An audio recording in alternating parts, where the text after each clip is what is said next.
नमस्कार, स्वागत है। जिस व्यक्ति का अध्ययन, मनन, चिंतन और साधना की गहराई जितनी गहन होगी, गहरी होगी, उसके विचारों का और ज्ञान का, अनुभव का स्तर भी वैसा ही होगा। क्योंकि ज्ञान जिसे हम सांसारिक, लौकिक, पारिवारिक, सामाजिक जगत में जिसे हम ज्ञान मानते हैं, वह ज्ञान, शिक्षा क्या है?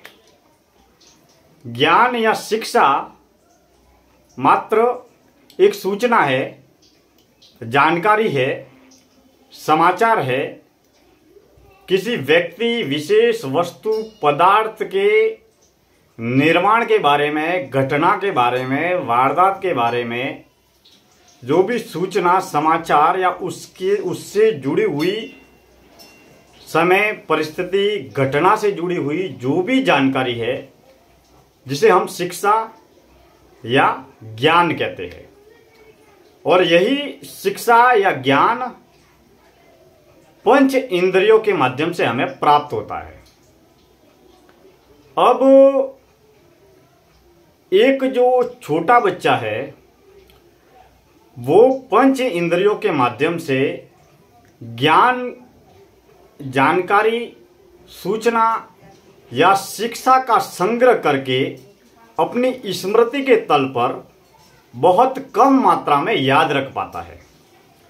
जबकि एक युवा व्यक्ति होता है, जब वो कोई भी पढ़ता है, सुनता है, देखता है, तो उसे स्मृति के तल पर बहुत ज्यादा संख्या में, ज्यादा मात्रा में उन सूचनाओं का, जानकारी का संग्रह करके स्मृति के पटल पर, याददाश्त के तल पर उसे याद रखता है।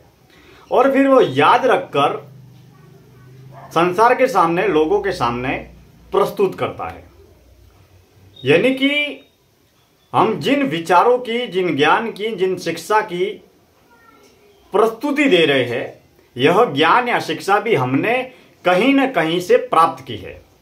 यानी कि हम जो बोल रहे हैं, जो प्रस्तुत कर रहे हैं, या जिस विषय के बारे में जो भी बता रहे हैं, वह जानकारी या सूचना हमने भी कहीं से पढ़ी है, कहीं से सुनी है, कहीं से देखी है।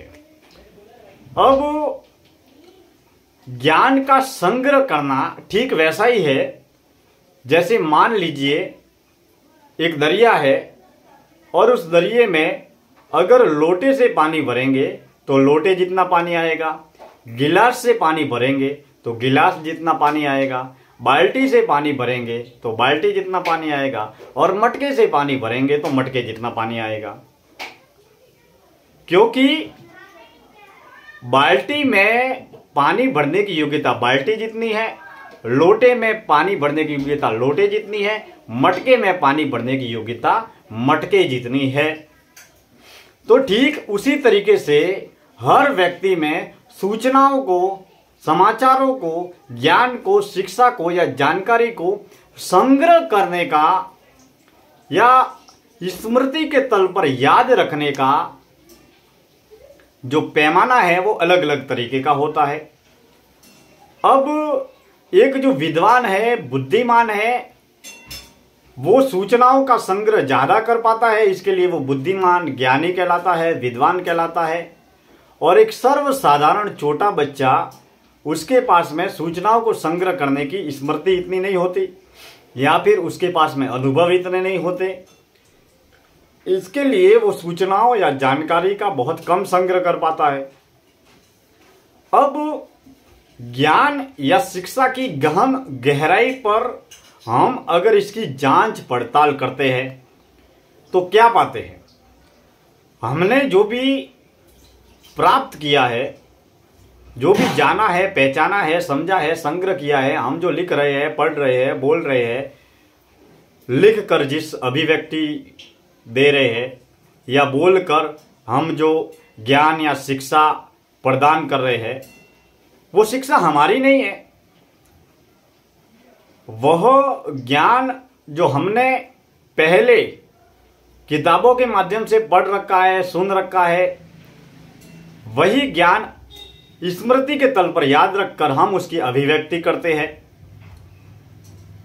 मगर ज्ञान, अनुभव और प्रज्ञा जब हम पंच इंद्रियों के माध्यम से जो भी जितने भी अनुभव प्राप्त करते हैं, वो भले ही देख कर हो, पढ़ कर हो, लिख कर हो, सुन कर हो, बोल कर हो, इत्यादि तमाम सूचनाओं का जो संग्रह करते हैं, उस संग्रह की हम अभिव्यक्ति करते हैं।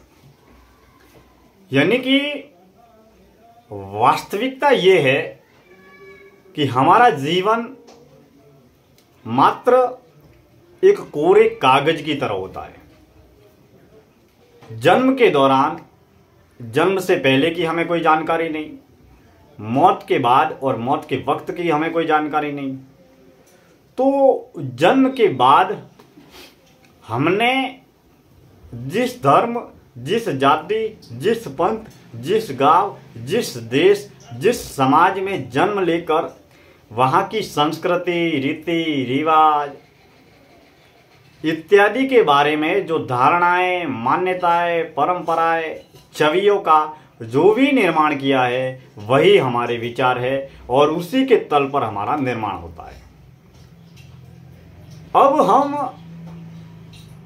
जिस व्यक्ति को देख रहे हैं या अभी हम जो बोल रहे हैं, इस बोलने का निर्माण या अभी की जाने वाली अभिव्यक्ति का निर्माण या अभी मन के तल पर, भाव के तल पर, बुद्धि के तल पर जिन विचारों का जन्म हो रहा है, वाणी के माध्यम से जो अभिव्यक्ति हो रही है, या फिर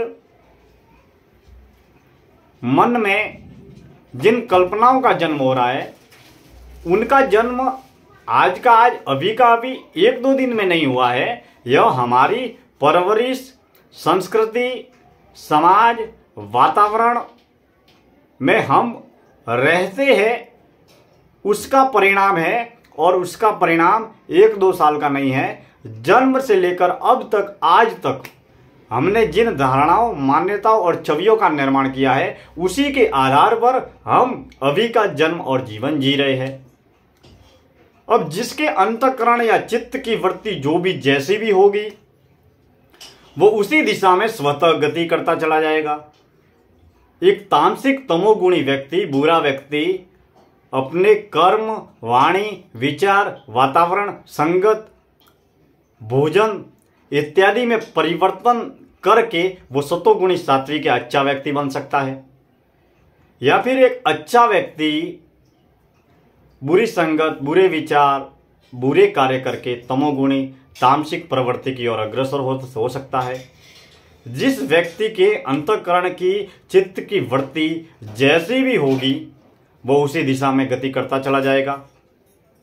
मन और बुद्धि नकलीपन के शिकार हो सकते हैं, दिखावे के शिकार हो सकते हैं, लेकिन हमारी जो स्मृति है या भाव तल पर सदैव किसी भी प्रकार का नकलीपन नहीं होता है। धन्यवाद।